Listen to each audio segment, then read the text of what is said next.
Hello tout le monde, blog numéro 3 sur la Honda Accord coupé. Pas mal de choses qui sont passées depuis la dernière fois.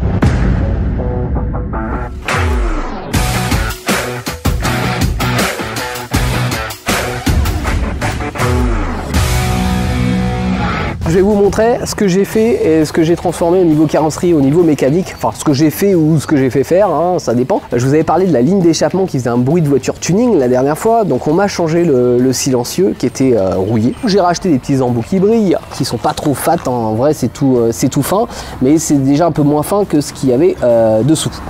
Niveau mécanique, alors il m'est arrivé des petites bricoles au niveau de l'embrayage. J'étais sur la route, j'allais voir ma meilleure amie qui était à 40 km. Et sur la route, à un moment donné, je passe une vitesse et la pédale d'embrayage s'enfonce toute seule.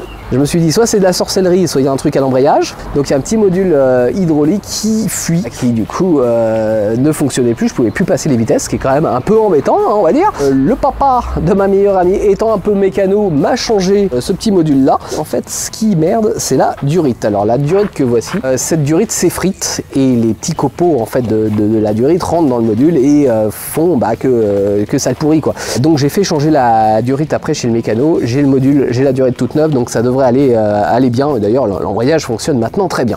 Voilà, une Honda ça peut pas tomber en panne sauf quand ça l'est. En gros c'est ça la devise. J'ai enlevé le cache du collecteur d'échappement et c'est vrai que là le bruit est plus sympa. Quand on monte en régime c'est un peu plus sympa, donc je regrette pas de l'avoir fait. Et puis autre chose que j'ai fait, c'est que j'ai remplacé le filtre à air d'origine qui est dans cette boîte, donc on voit pas la différence, mais je l'ai remplacé par un filtre à air sport. Ça coûte un peu plus cher, on est sur cinquantaine d'euros le filtre au lieu de 10-15 balles. Par contre, c'est garanti à vie. Je le démonte, je le nettoie, je rajoute un peu d'huile et c'est reparti pour un tour. Finalement, sur le long terme, on peut se dire que ça vaut le coup. Autre avantage, soi-disant, ça fait un meilleur bruit. Je suis pas convaincu de ça. Ça fait un bruit un peu différent.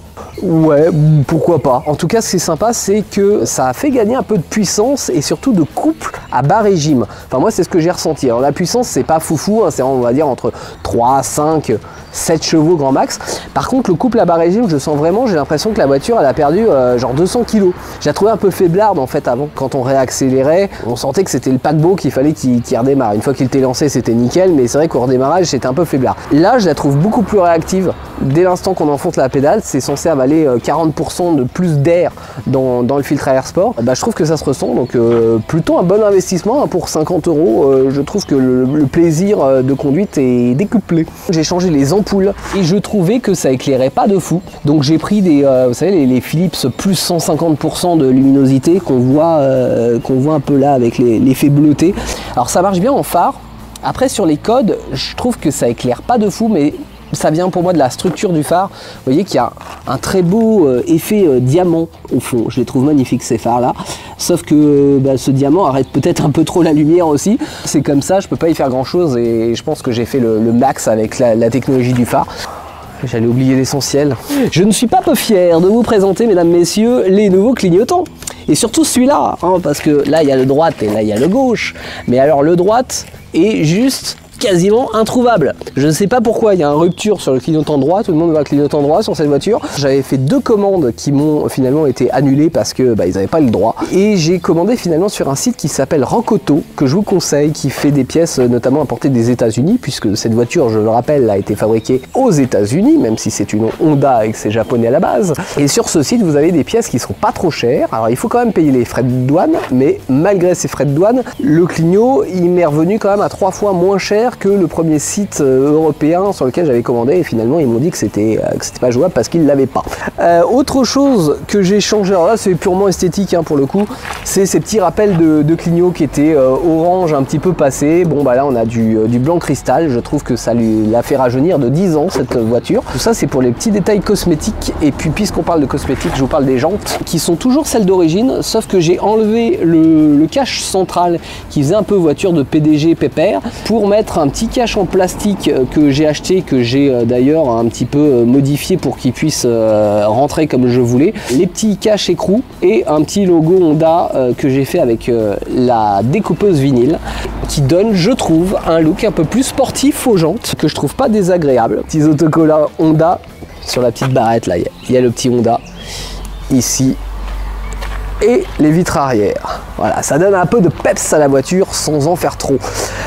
Extérieurement, j'ai aussi pas mal bossé sur les bras d'essuie-glace parce que la peinture était totalement morte. Donc je les ai enlevés, je les ai ensuite poncés avec du papier de plus en plus fin à l'eau, et ensuite je les ai repeints à coups de bombe avec une bombe que j'adore, qui est de la peinture haute résistance, haute température, qui marche très bien, qui accroche sur tous les supports. Et ensuite j'ai remonté le tout et ça fait vachement mieux comme ça, hein. On a l'impression que les essuie-glaces sont neufs, ça fait bien plaisir et ça donne tout de suite un côté voiture entretenue quoi, qui manquait. Et puis sur le pare-brise, alors là on voit pas trop parce que c'est sale, mais je me suis aperçu qu'il y a un trou, un espace vide de ce côté là, à peu près du bas du pare-brise jusqu'ici, et j'avais peur que au bout d'un moment l'eau rentre dedans et qu'il y ait de la corrosion, donc je l'ai rebouché déjà en rapprochant le joint comme j'ai pu et en le recollant, et ensuite en rajoutant un petit peu de matière plastique avec un stylo 3D entre les deux. Là, il va falloir encore que je le ponce pour que ça soit totalement propre.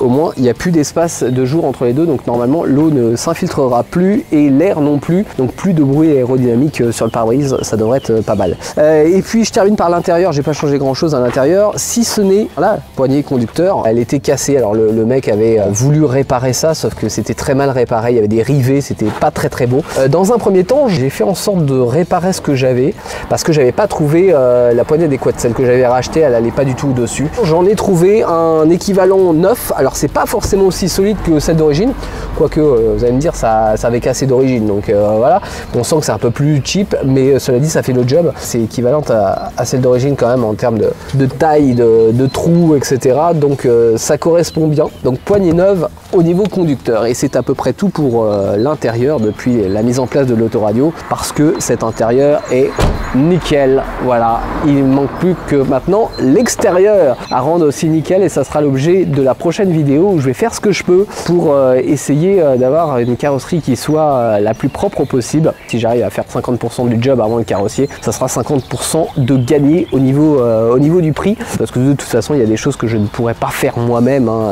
Le toit avec le vernis qui s'en va, on a pareil un peu sur le coffre, sur le capot, il y a des rayures qui sont trop profondes, ou même avec le super polish ça ne s'en ira pas. Donc on va faire le max dans la prochaine vidéo, lavage, polissage, lustrage, et puis ensuite on l'emmènera chez le carrossier pour qu'il me donne son avis et qu'on puisse avoir, je l'espère, la meilleure prestation au moins cher possible, hein. C'est toujours un petit peu la recherche du Graal, mais c'est vrai que si on peut en faire le max soi-même, ça fera des économies en tout cas. Allez, un dernier petit tour de la voiture pour vous donner envie de vous abonner à cette superbe saga de starter sur la Honda Accord qui n'est pas terminée.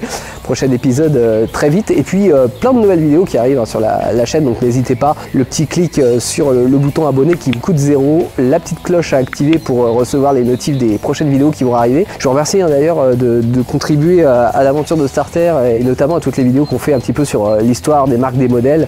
Vous nous envoyez vos idées et c'est super chouette, on construit cette chaîne ensemble, et dans ce cadre là n'hésitez pas à la partager. Je veux qu'on soit 30 millions la semaine prochaine.